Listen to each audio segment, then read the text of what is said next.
Virus की दूसरी लहर का प्रकोप अब धीरे धीरे कम हो रहा है। देश में अब कोरोना के रोजाना मामले 2 लाख से भी नीचे आ गए हैं। ऐसे में कई राज्य अब कोरोना की सख्त पाबंदियों में ढील देने की तैयारी कर रहे हैं। आपको बता दें कि दिल्ली, यूपी समेत देश के कई राज्यों में 1 महीने से भी ज्यादा समय से लॉकडाउन लागू है। इन सभी राज्यों में लॉकडाउन में ढील को लेकर सबके मन में सवाल है। इन सबके बीच दिल्ली, यूपी समेत कई राज्यों ने संकेत दिया है कि वो 1 जून से लॉकडाउन में छूट दे सकते हैं, लेकिन इसके साथ ही पंजाब, राजस्थान समेत कई राज्य ऐसे भी हैं जहां लॉकडाउन को 1 जून के पहले हफ्ते से आगे बढ़ा दिया गया है।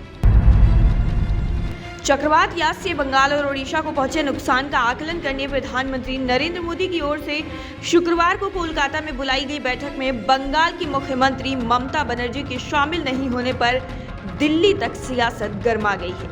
ममता पर आपदा के समय भी सियासत करने का आरोप लगाते हुए भाजपा नेताओं सहित केंद्रीय गृह मंत्री अमित शाह ने जोरदार हमला बोल दिया है।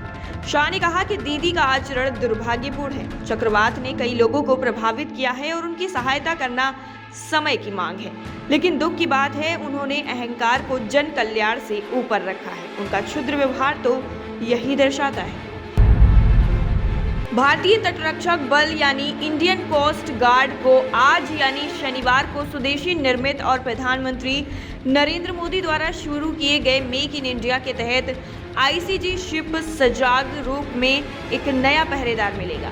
राष्ट्रीय सुरक्षा सलाहकार अजीत डोवाल इस संदर्भ में अगले आदेश देंगे। रिपोर्ट्स के मुताबिक आईसीजी जहाज सजग 5 अपतटीय गश्ती जहाजों की श्रृंखला में तीसरे नंबर का है। गोवा शिपयार्ड लिमिटेड द्वारा इसे पूरी तरह स्वदेशी रूप से डिजाइन और निर्मित किया गया है। पीएम मोदी के विजन मेक इन इंडिया के अनुरूप आत्मनिर्भर भारत का ये एक बेहतरीन उदाहरण। देश भर में कोरोना वायरस की दूसरी लहर अब कुछ धीमी पड़ने लगी है। नए मामलों की संख्या में कमी देखने को मिल रही है। इसी बीच कुछ राज्यों ने 10वीं और 12वीं की बोर्ड परीक्षाओं की तिथियां भी घोषित कर दी हैं। इनमें असम और पश्चिम बंगाल जैसे राज्य भी शामिल हैं। वहीं अब हरियाणा बोर्ड ने 12वीं परीक्षा से जुड़ी एक बड़ी अपडेट सामने रखी है। रिपोर्ट्स के मुताबिक board of school education Haryana 12वीं की परीक्षाएं जून के अंतिम सप्ताह या फिर जुलाई में 12वीं की परीक्षाएं आयोजित कर सकता है। चिकित्सा शिक्षा मंत्री सुरेश खन्ना ने समाजवादी पार्टी के अध्यक्ष अखिलेश यादव पर निशाना साधते हुए कहा कि कभी कोरोना टीके को भाजपा की वैक्सीन कहने वाले सपा प्रमुख अब कोरोना को समयबद्ध तरीके से टीके लगाने की दुहाई दे रहे हैं।